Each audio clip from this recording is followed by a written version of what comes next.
207번 문제. 이 문제 같은 경우에는 수업 시간에 답을 외우라고 했던 문제야. 그러니까 본인들이 정확하게 왜 이렇게 되는지는 잘 모르겠더라도 그냥 답이 1번이라는 사실을 기억하고 넘어가라는 거야. 그러면 여기까지 해서 끝내도 되는데 지금부터는 이게 왜 1번이 되는지 궁금한 친구들만 봐봐. 이걸 열심히 알아야 되는 건 아니야.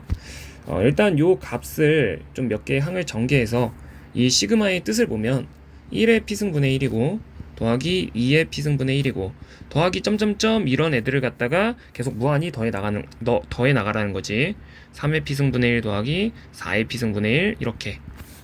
근데 이 값을 지금부터 이제 부등식을 이용해서 표현을 해볼 건데, 일단 좌표 평면에 예를 들어서 이런 함수가 있다라고 생각을 해봐. 요 함수의 이름은 y는 x의 p승분의 1이야. 그러면 요 지점이 1이라 하고 요 지점이 무한대라고 했을 때 이 곡선의 아래 면적은 우리가 분명히 적분으로서 표현을 할 수가 있단 말이야. 이 면적을 계산하는 식은 1부터 무한대까지 x의 p승분의 1 dx야. 자, 근데 요 이상 적분의 값을 지금부터 직사각형들의 넓이의 합으로 좀 이제 큰 놈과 작은 놈을 잡아볼 건데, 어떤 식으로 그게 잡힐 수가 있냐면, 다시 마찬가지로 y는 x의 p승분의 1이라는 덩어리가 이렇게 있다라고 생각을 했을 때 여전히 요 지점은 1이고 요 지점은 무한대인 거야. 그리고 1이고 2고 3이고 4고 이렇게 있다라고 했을 때 지금부터 잘 봐봐. 요 첫 번째 직사각형의 넓이를 내가 한번 표현을 해보면 이 빨간색 직사각형의 밑변의 길이는 1인 거고, 높이는 지금 1에 대응하는, x는 1에 대응하는 함수값이 이 사각형의 높이가 되는 거니까 이 높이를 표현해보면 x자리에 1이 들어갔을 때 1이 되는 거야.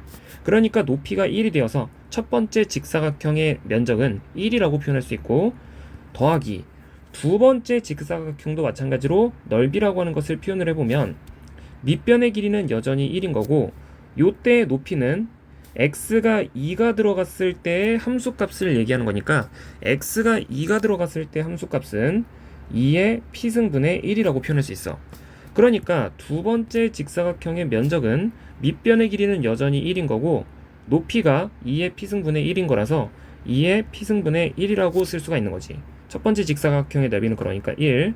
근데 1이라고 하는 숫자도 굳이 1의 p승분의 1이라고 쓸 수가 있는 거고, 그리고 세 번째 직사각형도 한번 넓이를 한번 표현을 해보면 밑변의 길이는 여전히 다시 1인 거고 높이는 이제 뭐라고 표현될 수 있냐면 3의 p승분의 1이라고 표현될 수 있어서 세 번째 직사각형의 면적은 3의 p승분의 1이라는 거야.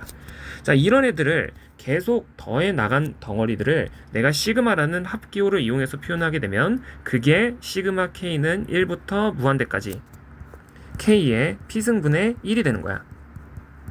근데 이렇게 표현한 이 덩어리는 내가 앞서 계산한 요 이상 적분값과 어떤 차이가 있냐면, 실제로 직사각형의 넓이의 합으로 이런 식으로 식을 잡게 되면 이 넓이가 조금씩 삐져나오는 애들이 있어. 그러니까 실제 적분값은 이 초록색으로 빗금치고 있는 부분이 실제 적분값인 건데, 이렇게 직사각형들의 넓이의 합으로 접근을 했을 때는 실제 적분값보다는 살짝 더 큰 상태가 유도가 되는 거지. 이런 식으로. 자, 이런 관계를 한 개만 마지막으로 더 생각을 해볼 건데,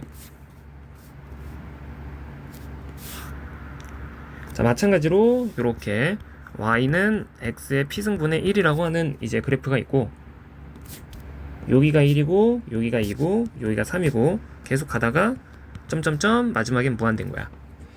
근데 이제 마찬가지로 직사각형들의 넓이의 합으로 내가 얘를 다시 한 번 더 근사를 시킬 거거든. 근데 이번에는 어떤 식으로 잡을 거냐면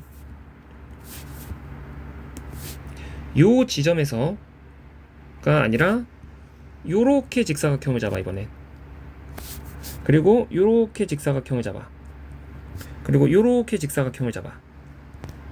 그러면 이 면적은 다시 한 번 더 뭐라고 표현할 수 있냐면 밑변의 길이가 1이고 높이가 이번에는 x가 1이 들어갔을 때 높이로 잡히는 게 아니라 x가 2가 들어갔을 때로 높이가 잡히고 있는 거라서 첫 번째 직사각형의 높이는 2의 p승분의 1이 돼.